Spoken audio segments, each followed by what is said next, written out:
അല്ല ആ ഇപ്പോ അലന്റെ ഒരു കല്യാണ കേസൊക്കെ പറയുന്നുണ്ടല്ലേ. ആ ഏഹ് അത് എങ്ങനെയാണ് സംഭവങ്ങളൊക്കെ? കല്യാണം കേസ് എന്ന് പറയുമ്പോ ഓരോരുത്തരും നമ്മളവിടെ അടുക്കുന്നുണ്ട് ഇൻസ്റ്റാഗ്രാം വഴിയൊക്കെ. ഇൻസ്റ്റാഗ്രാം വഴി ഈ ഇൻസ്റ്റാഗ്രാം വഴി വരുന്ന പെമ്പിള്ളേരൊക്കെ വിശ്വാസം ഉണ്ടോ? വിശ്വാസം ഉണ്ടാന്ന് വെച്ചാൽ വിശ്വാസം അതല്ല എല്ലാം എന്ന് അല്ല പറയാൻ ഈ പറ്റൂല എന്തായാലും. ഇപ്പൊ കഴിഞ്ഞ മാസം വനിതാ വരുന്ന തിയേറ്ററിൽ വെച്ചിട്ട് ഉം, കുറച്ച് മാധ്യമക്കാര് ഉം, വളഞ്ഞു, അതായത് കുറച്ച് ഓൺലൈൻ മീഡിയാസ് വളഞ്ഞ സമയത്ത് ഉം, അഭിലാഷ് ആട്ടായം ഒരു ചോദ്യം പറഞ്ഞു. ചോദ്യം ചോദിച്ചപ്പോൾ, ഉം, അതായത് അഭിലാഷ് ആട്ടായം ഇടയ്ക്ക് കയറി ഒരു കാര്യം പറഞ്ഞായിരുന്നു. ഉം, ഞാനും ആ സമയത്ത് ഉണ്ടായിരുന്നു, ഉം, അതുകൊണ്ടാണ് ഞാൻ ചോദിക്കുന്നത്. ഉം, ഈ വരുന്ന പെൺകുട്ടികൾ മുഴുവൻ ഉം. ആണുങ്ങള് ഫേക്ക് അക്കൗണ്ടിൽ നിന്ന് അലനെ മാക്സിമം കളിയാക്കാൻ വേണ്ടിയാണ് അങ്ങനെയല്ല ചെയ്യുന്നത്. അങ്ങനെയല്ല അങ്ങനെയല്ല അങ്ങനെയല്ല. അല്ല, എല്ലാരും കല്യാണത്തിന് വേണ്ടിയല്ല നിൽക്കുന്നത്. പലരും ഫ്രണ്ട്ലി അപ്രോച്ചിന് വേണ്ടി നിൽക്കുന്ന ആൾക്കാരുണ്ട് പലരും. ഞാൻ പറഞ്ഞല്ലോ 200 മെസ്സേജ് വരുന്നുണ്ട് ഈ ലേഡീസ്. 200 മെസ്സേജും പെണ്ണുങ്ങളുടെ തന്നെയാണോ?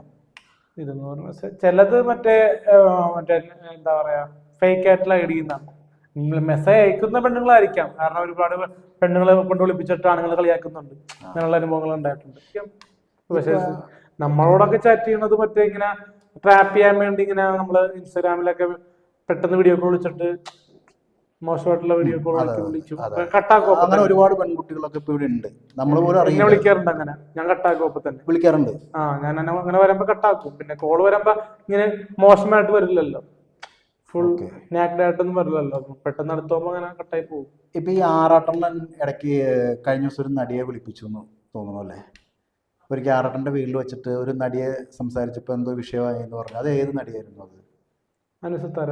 അനുസിത്താര. ആ അനുസിത്താരനെ വിളിക്കാൻ പറഞ്ഞ ആരാ? ആ വിളിക്കാൻ പറഞ്ഞത് ഡയറി തന്നാറുണ്ട്. വിളിക്കാൻ ആറാട്ടണ്ണൻ. പറഞ്ഞില്ല, ആ, ഡയറി തന്നു. ഡയൽ ചെയ്ത് തന്നു. ആ അപ്പൊ അനുസിത്താരക്ക് അത് ഇഷ്ടപ്പെട്ടില്ല. ഇഷ്ടപ്പെട്ടില്ല. എത്ര മണിക്കാണ് വിളിച്ചത്? രാവിലെ വിളിച്ച്. രാവിലെ വിളിച്ചത്. ആ ഓക്കെ.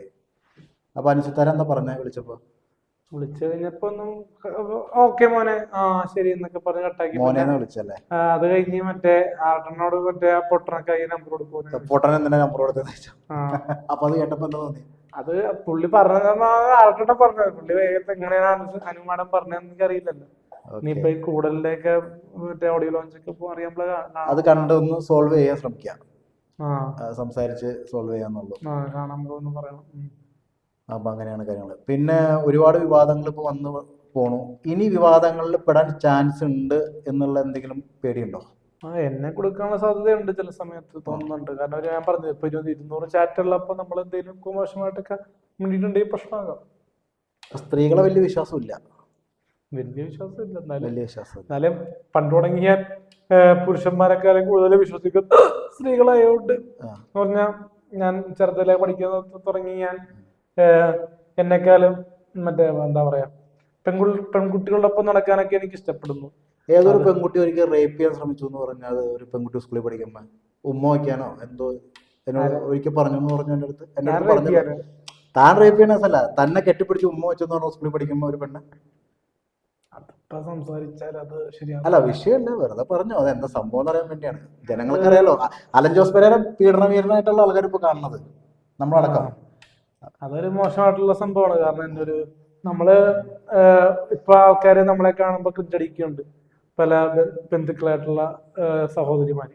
ഉം. ഇപ്പൊ എനിക്കും സിസ്റ്റർ ഉള്ളതുകൊണ്ട് ആ ഒരു എന്താ പറയാ, നമുക്കൊരു പരിധി കൂടുതല് നമുക്ക് സ്ത്രീകളോട് വേറെ രീതിയിൽ കാണാൻ പറ്റില്ല. ഈ സിനിമാ ഫീൽഡിനെ കുറിച്ച് എന്താ അഭിപ്രായം? സിനിമാ ഫീൽഡിൽ ഏറ്റവും കൂടുതൽ ഇതുപോലെയുള്ള വിഷയങ്ങളൊക്കെ നടക്കുന്നുണ്ട്. കാസ്റ്റിംഗ് കൗച്ച് ഉണ്ട്, പിന്നെ ബെഡ് ഷെയർ ചെയ്യണം പെൺകുട്ടികൾ, അങ്ങനെയൊക്കെയുള്ള വാർത്തകളെ കുറിച്ച് അല്ലെങ്കിൽ ഇവർ പറയുമ്പോഴുള്ള കേസിനെ കുറിച്ചൊക്കെ എന്താ അഭിപ്രായം? എനിക്കതിന് വലിയ അഭിപ്രായമില്ല. അഭിപ്രായമില്ല. കാരണം നമ്മളൊരു ഫിലിം ഫീൽഡില് വർക്ക് അല്ല, ചെയ്യുന്ന ഒരു സിനിമയിൽ അങ്ങനെ നടക്കുന്നുണ്ടെന്നുള്ള കുറച്ചെങ്കിലും കുറെയൊക്കെ നടക്കുന്നുണ്ടാവും. എനിക്ക് അറിയാം. അതിനെപ്പറ്റിയൊന്നും നമ്മൾ സംസാരിക്കാണല്ലോ. കുറെയൊക്കെ പറഞ്ഞു കഴിഞ്ഞാൽ നമുക്ക് ജീവിക്കാൻ പറ്റത്തില്ല. അത് സത്യം പറയണമെന്നുണ്ട്, പക്ഷെ സത്യം പറയണമെന്നല്ല, കുറെയൊക്കെ നമുക്ക് എന്തെങ്കിലുമൊക്കെ അവിടെ നിന്ന് കേട്ടതാണ്, അല്ലാണ്ട് നമ്മൾ നേരിട്ട് കണ്ടിട്ടില്ലല്ലോ. കണ്ടിട്ടില്ല. കാരണം നാളെ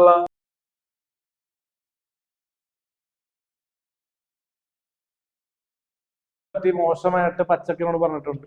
അതൊന്നും ഇവിടെ വീഡിയോക്ക് മുന്നിൽ പറഞ്ഞ് അവള് പറഞ്ഞ സ്റ്റേറ്റ്മെന്റിനെ വെച്ച് വേണമെങ്കിൽ എനിക്കത് ബിസിനസ് ആകാം. അപ്പൊ ആ ബിസിനസ് ആക്കാൻ തയ്യാറല്ല. അല്ല, കാരണം അവള് പറഞ്ഞ പോലെ എനിക്ക് പച്ചക്കൊന്നും പറയാൻ പറ്റില്ല. ആറട്ടെണ്ണ പോലത്തെ ഒരു പൊട്ടണല്ല ആ കാര്യത്തില്. ആറട്ടെണ്ണം ആരട്ടനും പച്ചക്ക് പൊട്ടനാണെന്ന് പറയണേ. അല്ല, ആറട്ടെണ്ണ സിനിമാക്കാരെ പറ്റി പറയുന്നത് പൊട്ടത്തരമാണ്. അങ്ങനെ അങ്ങനെ പച്ചക്ക് പറയുന്നത് എനിക്കിങ്ങനെ പച്ചക്ക് പറയണം. ഈ ആൾക്കാർക്ക് നമ്മളെ ഒരു എന്താ പറയാ ഒരു ഭീകരമായിട്ടൊരു അന്തരീക്ഷം, നമ്മളെ എന്താ പറയാ അവര് കൊല്ലുന്ന ഒരു സിറ്റുവേഷൻ വരെ ഉണ്ടാക്കാൻ നമ്മളായിട്ട് ഇടവെത്തൂല. അത് ശരി ശരി. ഇപ്പൊ ഈ താങ്കൾ ഒരുപാട് പേര് ഒരുപാട് പെൺകുട്ടികൾ ഇന്റർവ്യൂ ചെയ്യുന്നുണ്ടല്ലോ, ഒരുപാട് ചെയ്തിട്ടുണ്ടല്ലോ. അപ്പൊ ഇതില് ഈ ചെയ്ത അവതാരികമാരോട് ആരെങ്കിലും പ്രേമം തോന്നിയിട്ടുണ്ടോ? ഒരിക്കൽ പറയാം. അങ്ങനെയൊന്നുമില്ല. നമുക്ക് ആൾക്കാരെ കാണുമ്പോ ഒരു അട്രാക്ഷൻ ആണെന്ന് തോന്നുന്നു, എല്ലാവരും തോന്നുന്നില്ല. ഒക്കെ കല്യാണം കഴിക്കാൻ പോണേ അതിനോട് നമ്മള് പറഞ്ഞ് ഇതാകുന്നില്ലല്ലോ. ഇതൊക്കെ അഭിപ്രായങ്ങൾ മാത്രമാണ്, തോന്നുന്ന അഭിപ്രായങ്ങൾ മാത്രം. നമുക്കിപ്പോ സ്നേഹാരജിയോടൊക്കെ തോന്നിയിട്ടുണ്ട്, അവതാരിക സ്നേഹാരജിയോട് മാത്രം ഒരു ക്രഷ് തോന്നിയിട്ടുണ്ട്. ഞാനത് വെട്ടി തുറന്ന് പറഞ്ഞില്ല. ആറാട്ടിനെ പോലെ ബുദ്ധിയില്ല ഇമ്മയില്ല എനിക്ക്. കാരണം നമ്മള് ഇപ്പോ ചിത്രമാണെങ്കിൽ എനിക്ക് തോന്നിയിട്ടുണ്ട്. ചിത്ര അപ്പൊ അവതാരികമാരോടൊക്കെ പ്രണയം തോന്നാറുണ്ട്.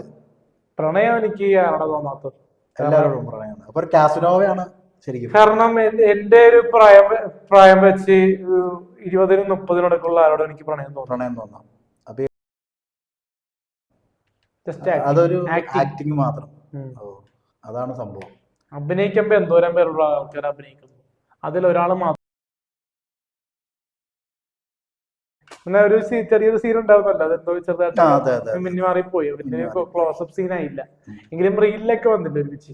അപ്പൊ അത് കഴിഞ്ഞ് പിന്നെ എന്താണ് മറ്റേ ഷാനിബ 3, പിന്നെ വേറൊരു കുട്ടി ഉണ്ടാകുന്നുള്ളൊരു മെലിഞ്ഞിട്ടൊരു കൊച്ചുണ്ടായിരുന്നു, ബ്രൈറ്റ് കൊണ്ടുവന്നതാ മോഡല്. ഇന്നാളെ ന്യൂസിലൊക്കെ വന്നിരുന്നു. അപ്പൊ ഒരു 4 പേരോളം ഞാൻ റീലിലൊക്കെ പങ്കെടുത്തിരുന്നു.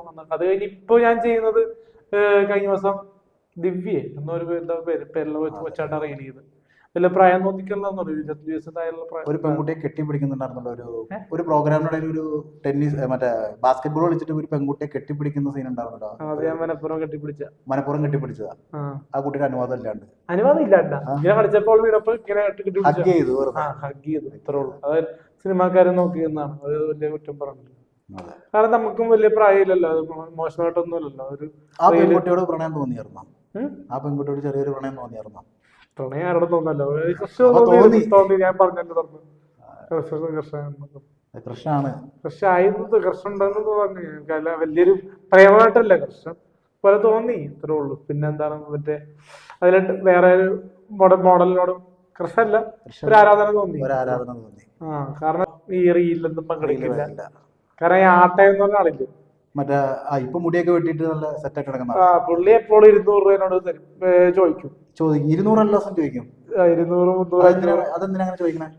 ഈ നടിമാരെ സെറ്റ് ചെയ്യാൻ. സെറ്റിംഗ് പറഞ്ഞാൽ ഈ വേറെ രീതിയിലല്ല ഇട്ടാ, റീൽസിന് ഡാൻസ് കളിക്കാൻ. ഞാൻ വിചാരിച്ചു വേറെ.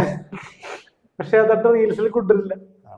എന്നിട്ട് പിന്നെ എനിക്ക് പറ്റുന്ന ഒരു പോസിറ്റീവ് എന്ന് പറഞ്ഞാൽ എനിക്ക് വേണ്ടത് എന്റെ അടുത്തേക്ക് വരും. റീലാണ് ഞാൻ പറയുന്നത്. അപ്പൊ ഇപ്പൊ നമുക്ക് ഇപ്പൊ വീട്ടിലാണെങ്കിൽ നമുക്ക് ഭക്ഷണം വേണമെങ്കിൽ നമുക്ക് മുറി ഇരുന്ന് കഴിക്കാം, സ്വന്തം മുറി. അങ്ങനെയുള്ളവരുടെയൊക്കെയാണ് അങ്ങനെ വീട്ടില് റൂമിലിരുന്ന് കഴിക്കാം. ഇപ്പൊ ഞാൻ എന്റെ ഡൈനിങ് ടേബിളിലാണ് കഴിക്കണത്. കാരണം എനിക്ക് വലിയ സുഖമില്ലാത്ത അവസ്ഥയില്ല. സുഖമില്ലാത്തപ്പോടെ വീട്ടിൽ മുറി എന്റെ റൂമിൽ ഇരുന്ന് കഴിക്കാറുണ്ട്. അതുപോലെ തന്നെ ഇത് ഞാൻ പറഞ്ഞ കാരണം എനിക്ക് ഷിയാസ് കരീമിന്റെ കല്യാണത്തിന് പോയപ്പോഴേ 2 ഗേൾസ് ഒരുമിച്ച് വന്ന് ഡാൻസ് കളിച്ച്. ഞാൻ സ്റ്റേജ് ഒറ്റക്ക് ഡാൻസ് കളിച്ചപ്പോ പെട്ടെന്ന് ഒരുമിച്ച് ഒറ്റ ഫ്രെയിമില് ഡാൻസ് കളിച്ച്. ഈ ഷിയാസ് കരീമിന്റെ വൈഫ് താങ്കളോട് പഠിച്ചതെന്ന് തോന്നുന്നല്ലേ? ശരിയാ. ഏത് സ്കൂളിലായിരുന്നു അത്? ദീപ കോളേജിലായിരുന്നു. 2017, 18, 19 ബാച്ച്. കോളേജായിരുന്നു. ദീപ കോളേജ് പ്രൈവറ്റ് കോളേജ് ആയിരുന്നു. 10ാം ക്ലാസ് പഠിച്ചിരുന്നു. 10ാം ക്ലാസ് പ്രൈവറ്റ് ആയിട്ട് ഫേമസ് ആയതുകൊണ്ട്, ഫെയിം എന്ന് പറഞ്ഞാൽ എന്നേലും 10 ഇരട്ടി ഫെയിമാണ്. കാരണം പുള്ളിക്ക് ഡെയിലി ഇനാഗ്രേഷൻ ഉണ്ട്, പിന്നെ TV പ്രോഗ്രാമായിട്ട് സ്റ്റാർ മാജിക് താരമാണല്ലോ. അപ്പൊ അതുകൊണ്ട് തന്നെ ഇപ്പൊ ഒരു പ്രോഗ്രാമില് ഒരുമിച്ച് വന്നു, ടിവിയിൽ വന്നു. ഇപ്പൊ ടെലികാസ്റ്റ് ഉണ്ടെന്ന് തോന്നുന്നു, സൂപ്പർ ഷോ കാണാൻ ഞാൻ വെയിറ്റിംഗ് ആണ്. ഫ്ലവേഴ്സ് കാണോ? എന്നെ പറ്റി വല്ലതും പറയണമെന്നറിയില്ല. കാരണം ആ ഷോയിലൊക്കെ മറ്റേ നമ്മള് കല്യാണത്തിന് പോയതിനെ പറ്റി ചോദിച്ചു കഴിഞ്ഞാൽ അങ്ങനെ ആ ഒരു കാര്യങ്ങളെ കുറിച്ചിട്ടല്ലേ. കാരണം അത് ചോദിച്ചുകൊണ്ട് ഭയങ്കരമായിട്ട് ബുദ്ധിമുട്ട് വന്നിരുന്നു ആ സമയത്തൊക്കെ. ഇപ്പൊ നമ്മുടെ നാട്ടില് ഇപ്പൊ അലൻ കല്യാണം കഴിക്കാൻ പോകുന്നു പറഞ്ഞു. ജൂലൈ 4 എന്തല്ലേ? ജൂലൈ 4 മുന്നേ കല്യാണം കഴിക്കാൻ പോകണമെന്ന് പറഞ്ഞു. ഇപ്പൊ നമ്മള് അലൻ ഇപ്പൊ ഒരു പെൺകുട്ടിയെ കല്യാണം കഴിക്കാൻ പോകുന്നു. അപ്പൊ ആ പെൺകുട്ടിയെ ഒരു ഏതെങ്കിലും രീതിയിൽ നമുക്ക് വിശ്വാസക്കേട് വന്നാൽ ഡൈവോഴ്സിലേക്ക് പോവാം. പോവില്ല. ആ പെൺകുട്ടിക്ക് താല്പര്യം ഡിവോഴ്സ് ചെയ്യാം, അല്ലാണ്ട് നമ്മള് ഈ ഡൈവോഴ്സ് വലിയൊരു പ്രശ്നമാണെന്ന് തോന്നുന്നുണ്ടോ ഇപ്പൊ പെൺകുട്ടികളുടെ ഇടയിൽ, ആൺകുട്ടികളുടെ ഇടയിൽ? ഡൈവോഴ്സ് ഒരു പാഷൻ അല്ലേ? പാഷനായി മാറി അത് സ്വത്തിന്റെ, അതായത് ഇപ്പൊ ഒരു അത്യാവശ്യം സാമ്പത്തിക ശേഷിയുള്ള, ഇപ്പൊ താങ്കളാന്ന് കരുതുക, ഇപ്പൊ താങ്കൾ ഒരു വിവാഹം കഴിച്ചു, ഒരു പെൺകുട്ടിയെ നമ്മൾ പരിചയപ്പെട്ട് വിവാഹം കഴിച്ചു. അപ്പൊ താങ്കൾ ആ പെൺകുട്ടിയുമായിട്ട് ജീവിതം മുന്നോട്ട് പോകുന്നു, ഒരു വർഷത്തിനുള്ളിൽ ആ പെൺകുട്ടിയും താങ്കളും തമ്മിൽ ഈ പറഞ്ഞ പോലെ വഴക്കുണ്ടാവുന്നു, അത് പിരിയുന്നു, കോടതിയിൽ കേസ് വരുന്നു, നമ്മുടെ കയ്യിലിരിക്കുന്ന സാമ്പത്തികം ഈ പറഞ്ഞ പെൺകുട്ടിക്ക് കൊടുക്കേണ്ട സാഹചര്യം വരുന്നു. അങ്ങനെയാണല്ലോ നിയമപരമായിട്ട് വരുന്നത്. ഇവർക്ക് ജീവനാംശം കൊടുക്കേണ്ട ഒരു സാഹചര്യം ഉണ്ടല്ലോ. ഇത് ചില ആളുകൾ ദുരുപയോഗം ചെയ്യുന്നുണ്ടെന്ന് തോന്നുന്നുണ്ടോ? എന്നും പറഞ്ഞ് ഞങ്ങൾ കല്യാണം കഴിക്കാണ്ടിരിക്കില്ല. കല്യാണം കഴിക്കാം, ഞാൻ പറഞ്ഞത് ഇങ്ങനെയുള്ള കാര്യങ്ങളെ കുറിച്ച് ചിന്തിക്കുന്നുണ്ടോ എന്ന് ചോദിച്ചത്. ചിന്തിക്കുന്നുണ്ട്, നല്ല രീതിയിൽ മുന്നോട്ട് പോയാൽ നല്ലത്. കല്യാണം കഴിച്ച ശേഷം ഇങ്ങനെയുള്ള ഒരു എന്താ പറയാ, സ്വത്തിന് വേണ്ടി നമ്മളെ തകർക്കാൻ നോക്കുന്ന ഒരു ലൈഫ് പാർട്ണറാണ് ജീവിതത്തിൽ വരുന്നെങ്കിൽ അങ്ങനെ പോകും. ചില പെൺകുട്ടികൾ ഞാൻ പറഞ്ഞത് 90% 1% നല്ല പെൺകുട്ടികൾ ചിലപ്പോൾ അങ്ങനെ ചിന്തിക്കില്ല.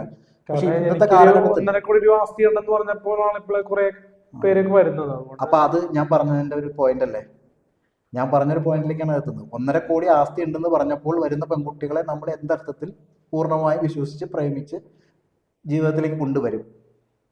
താങ്കളുടെ സമ്പത്താണ് നോക്കുന്നത്, അല്ലെങ്കിൽ താങ്കളുടെ പൈസ നോട്ടമിട്ടിട്ടാണ് ഈ പെൺകുട്ടികൾ വരുന്നതെങ്കിൽ താങ്കൾ ഈ പറയുന്ന പ്രണയത്തിനെ കുറിച്ച് പറയുന്നതിൽ എന്തെങ്കിലും അർത്ഥമുണ്ടോ? അലൻ ജോസിനോടാണ് ഞാൻ ചോദിക്കുന്നത്. കാരണം പെണ്ണുങ്ങൾക്കൊപ്പം ജീവിക്കുന്നെങ്കിൽ നമ്മുടെ സ്വത്ത് പോകണമെങ്കിൽ ഫോട്ടോ ചിന്തിച്ചു ഇപ്പൊ തൽക്കാലം. അതല്ല, ഒരു പ്ലേ ബോയ് ലൈഫാണ് നല്ലതെന്ന് വിചാരിക്കുന്നുണ്ടോ? ഞാൻ പറയുന്നത് ഒന്നുകൂടി കേൾക്കണം. നമ്മളൊരു പ്ലേ ബോയ് ലൈഫ് എന്ന് പറഞ്ഞു കഴിഞ്ഞാൽ നമ്മൾ അത്ര മോശം ലൈഫൊന്നുമല്ല. നമ്മൾ സ്വതന്ത്രമായിട്ട് ജീവിക്കുക, ആണുങ്ങൾക്കും ഉണ്ടല്ലോ സ്വാതന്ത്ര്യം, സ്വതന്ത്രമായി ജീവിക്കുക, സ്വതന്ത്രമായി നമ്മൾ പൈസ ഉണ്ടാക്കുക, നമ്മുടെ ജീവിതം ആസ്വദിച്ച് ജീവിക്കുക. ആ ഒരു ലൈഫിനെ കുറിച്ച് എന്തെങ്കിലും ചിന്തിക്കുന്നുണ്ടോ? താല്പര്യമില്ല, നമുക്കൊരു കല്യാണം കഴിച്ചുള്ള ലൈഫാണ്. ഓക്കെ, കല്യാണം കഴിക്കുമ്പോൾ ശ്രദ്ധിക്കണം അല്ലേ? ശ്രദ്ധിച്ച് ജീവിക്കണം. അതെ. അപ്പോൾ ഒരു നല്ല കുടുംബത്തിൽ നിന്ന് ഒരു പെൺകുട്ടിയെ വിവാഹം കഴിക്കണമെന്നാണ് ആഗ്രഹം. അതോ സിനിമാടിനെ കല്യാണം കഴിക്കണം? അതൊക്കെ സ്വാഭാവികം. ഈ അനശ്വര രാജനൊക്കെ ഇഷ്ടമാണോ? അല്ല അല്ല, ഇഷ്ടം മീൻസ് ഒരു ഫാൻ, അല്ലാണ്ട്. മമിതാ ബൈജുനോട് ഇഷ്ടമുണ്ടോ? ഇഷ്ടം മീൻസ് ഫാൻസ്. ഏറ്റവും ഇഷ്ടപ്പെട്ട നടി ആരാണ് ചെറിയ ഇപ്പൊ വന്നിരിക്കുന്ന പുതിയ പെൺകുട്ടികളിൽ? ബേബി നയൻതാര. ബേബി നയൻതാര ഇപ്പൊ സിനിമകളിലേക്ക് അധികം വന്നിട്ടില്ലല്ലോ, വരാൻ പോകുന്നില്ലല്ലോ.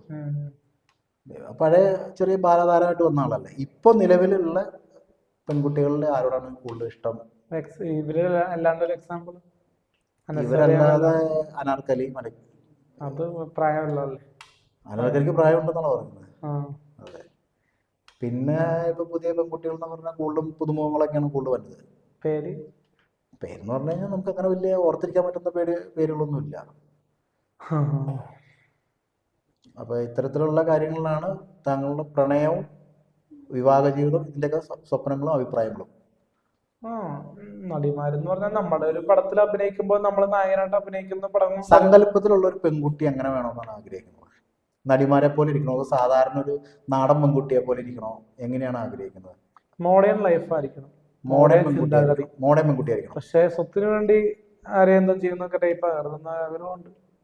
സ്വത്തിന് വേണ്ടി തന്നെ പറ്റിക്കപ്പെടരുത്. ആഗ്രഹമുണ്ട്. നമുക്കൊരു ലൈഫിന് വേണ്ടി അങ്ങോട്ടും ഇങ്ങോട്ടും ഒക്കെ എന്തെങ്കിലും ബോയ് ഫ്രണ്ട്സ് ഒക്കെ ഉണ്ടെങ്കിൽ കണ്ണടച്ചു കൊടുക്കളയാം, അത് കുഴപ്പമില്ല. അലൻ സ്നേഹിക്കുന്ന പെൺകുട്ടിക്ക് ബോയ് ഫ്രണ്ട് ഉണ്ടെങ്കിൽ അത് കണ്ണടച്ച് കളയാം, കല്യാണം കഴിഞ്ഞാലും കുഴപ്പമില്ല. എനിക്കും ഉണ്ടാവുമല്ലോ ഒരുപാട്. അപ്പൊ ഒരു ഹോളിവുഡ് ലൈഫ് അല്ല, ഭാര്യയ്ക്കും കാമുകൻ, ഫൈറ്റിങ്ങിനോടും വലിയ താല്പര്യമില്ല. കാരണം ഇങ്ങനത്തെ ഞാൻ ഈ ലൈഫ് ഓഫ് ജോസ് ഊട്ടി കണ്ടത്. പക്ഷെ അപ്പൊ ഞാൻ പറഞ്ഞ നേരത്തെ ചോദിച്ച ചോദ്യത്തിന്റെ ഒരു കാര്യം മനസ്സിലാക്കാലോ.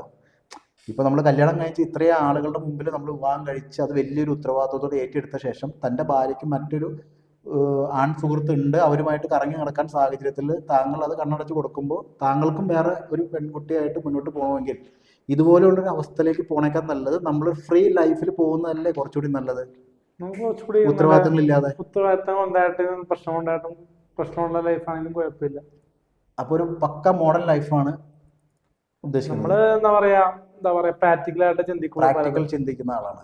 അങ്ങോട്ടും ഇങ്ങോട്ടും ഒരു എന്താ പറയാ സംശയം ഉണ്ടായാലും അതില്ല, കണ്ണടച്ച കളയുക. സംശയം വന്നാലും അങ്ങോട്ടും ഇങ്ങോട്ടും. അത്രയും ഓപ്പൺ ഹാർട്ടാണ് പെരേര. രണ്ടുപേർക്കും അങ്ങോട്ടും ഇങ്ങോട്ടും ഓപ്പൺ ഹാർട്ട് വേണം. അപ്പൊ ഏതൊരു പെൺകുട്ടിക്ക് അലന്റെ കൂടെ ജീവിക്കാം, ഓപ്പൺ ഹാർട്ടാണ്. സൗന്ദര്യമുള്ള ഏത് പെൺകുട്ടിക്കും സൗന്ദര്യമുള്ള ഏത് പെൺകുട്ടിക്കും സ്വാഗതം ഉണ്ടല്ലേ? ഏതൊരു പെൺകുട്ടിയെ വെൽക്കം ചെയ്യുന്നു. അത്യാവശ്യം വെളുത്തിരിക്കണം. വെളുത്തിരിക്കണം, അത് സ്വാഭാവികം, ഓരോരുത്തരുടെ ആഗ്രഹങ്ങളാണ് വെളുത്തിരിക്കണം. കാരണം ഇപ്പൊ ചേട്ടന് കുറ്റം പറഞ്ഞതല്ലോ കളറേ അല്ല, എനിക്ക് അങ്ങനെ ഒരുപാട് വെളുത്തും ഇരുനിറം അത് വലിയൊരു വിഷയമൊന്നുമില്ല. വലിയൊരു കുറവ് പറയാനില്ല, ഇരുനിറത്തിലുള്ള ഒരു ചേട്ടൻ. അപ്പൊ ചേട്ടനെ പോലെയുള്ള ബാക്കിയുള്ള ആൾക്കാര് പറയുന്നത് കെട്ടുന്നത് ഒരു കളറുള്ള പെൺകുട്ടിയെ, വെളുത്ത പെൺകുട്ടിയെ. അത് പറയാൻ പറ്റില്ല, നമ്മുടെ സാഹചര്യത്തിന്റെ ഇതുപോലെ ഇരിക്കും. കാരണം എന്റെ ഒരു അങ്കിളിന്റെ കാര്യം പറയാം, പേര് ഞാൻ പറയുന്നില്ല. എന്റെ അമ്മാവൻ കെട്ടിയിരിക്കുന്ന വെളുത്ത പെണ്ണിനെ. അതെ, അമ്മാവൻ കറുത്തിട്ടാണോ? ആ, അപ്പൊ വീട്ടില് ഇപ്പൊ കഴിഞ്ഞ കിടക്കാണ് എന്റെ അമ്മൂമ്മ പറഞ്ഞത്, അമ്മയുടെ അമ്മ പറഞ്ഞത്, കെട്ടണ സമയത്ത് 2007 വാശി പിടിച്ചിരുന്നു വെളുത്ത പെണ്ണിനെ കെട്ടണമെന്ന്. ഓക്കെ, അപ്പൊ വെളുത്ത പെണ്ണാണ് ആഗ്രഹം. അപ്പൊ ഈ മീഡിയക്കാരെ കുറിച്ച് എന്താണ് അഭിപ്രായം? മീഡിയ ഇല്ലെങ്കിൽ നിങ്ങൾ ഉണ്ടോ എന്നാണ് ഞാൻ ചോദിക്കുന്നത്. മീഡിയ ഇല്ലെങ്കിൽ ഞാനും അറക്കണനും ഇല്ല. മീഡിയയാണ് ഞങ്ങളെ വളർത്തുന്നതും താഴ്ത്തുന്നതും എന്ന് പറയാം. ഈ അഭിലാഷ് ഏട്ടായും വിഷ്ണു കൊച്ചിക്കാരനും അവര് എന്താണ് താങ്കളുടെ ജീവിതത്തിൽ എന്താണ് അവരെ കൊണ്ട് ഉദ്ദേശിക്കുന്നത്? അവരെ കൊണ്ട് ഉദ്ദേശിക്കുന്നത് നമ്മുടെ ലൈഫിൽ കുറച്ചുകൂടി പ്രൊട്ടക്ഷൻ തരിക. പിന്നെ അഭിലാഷ് ഏട്ടത്തിനെ വെച്ചിരിക്കുന്നത് പുള്ളിക്ക് കുറച്ച് സിനിമ കണക്ഷൻസ് എല്ലാം കൊണ്ട് കൂടെ നിർത്തിക്കുന്നത്, അല്ലെങ്കിൽ ഞാൻ നിർത്തില്ല. വിഷ്ണു കൊച്ചിക്കാരൻ ബോഡി ഗാർഡ്, പുള്ളിക്കും സിനിമ കണക്ഷൻസ് ഉണ്ട്, അതുകൊണ്ട് നിർത്തുന്നു. അങ്ങനെ നിർത്തുന്നു. റസാഖ് പട്ടാഞ്ചേരി ഞാൻ ഓട്ടാക്കി. അതെന്താ പുള്ളിയെ ഓട്ടാക്കാൻ കാരണം? പുള്ളി ഒരു കോർഡിനേറ്റർ ഒക്കെ അല്ലായിരുന്നു? പുള്ളിക്ക് സിനിമ കണക്ഷൻസ് ഇല്ല, കോർഡിനേറ്റർ ആണ്, പക്ഷെ പുള്ളിക്ക് വലിയ കണക്ഷൻസ് ഇല്ല. പുള്ളിയായിട്ട് ബന്ധപ്പെട്ട ഒരു പടം പോലും എനിക്ക് ഒരു ഡയലോഗ് പറഞ്ഞൊരു അവസരം. റസാഖ് മട്ടാഞ്ചേരിനെ ഒഴിവാക്കി, പുള്ളിയല്ലേ തലതെറിച്ചവൻ ചെയ്തത്, നല്ല രീതിയിൽ ഹിറ്റായ. പുള്ളി ചോദിക്കുമ്പോൾ പൈസ കൊടുക്കാറുണ്ട് കേട്ടോ. പുള്ളിക്ക് പൈസ കൊടുക്കാറുണ്ട്. 300 രൂപ കൊടുത്താൽ ദിവസം ചോദിച്ചപ്പോൾ. ഇപ്പോൾ ലാസ്റ്റ് ക്വസ്റ്റ്യൻ, ഞാൻ ലാസ്റ്റായിട്ട്, നമ്മൾ തുടങ്ങിയത് സ്ത്രീ വിഷയത്തിൽ തന്നെയാണ്, സ്ത്രീ വിഷയത്തിൽ തന്നെ നമുക്ക് അവസാനിപ്പിക്കാം. ഇപ്പൊ പെരേര ഒരു ലിപ് ലോക്ക് സീൻ ഇപ്പോൾ ആറാട്ടനായിട്ട് വന്നു, അത് AI ആണ്, ഞാൻ ചെയ്ത ഷോർട്ട് ഫിലിമിൽ നിന്നുള്ള കട്ട് ചെയ്തെടുത്തിട്ട് ആരോ ചെയ്തിരിക്കുന്ന സംഭവമാണ്. ഇതൊന്നുമില്ലാതെ ഒരു പെൺകുട്ടിയെ നമ്മൾ ഒരു ഷോർട്ട് ഫിലിമിന് വേണ്ടി കൊണ്ടുവരുന്നു. പെരേരയുമായിട്ടൊരു ഇന്റിമേറ്റ് സീൻ ഞാൻ പ്ലാൻ ചെയ്യുന്നു വിചാരിച്ചോ, ആ സീനിൽ പെരേര അഭിനയിക്കോ? നല്ലതെന്ന് പറഞ്ഞാൽ കുറച്ച് ഹോട്ടായിട്ടുള്ള സീനാന്ന് കരുതിക്കോ. നമുക്ക് അത് ആവശ്യമാണെങ്കിൽ ചെയ്യും, വേണ്ടി വന്നാൽ ചെയ്യും. ഓക്കെ, അപ്പോൾ താങ്ക്സ്. ഓക്കെ, സലാം.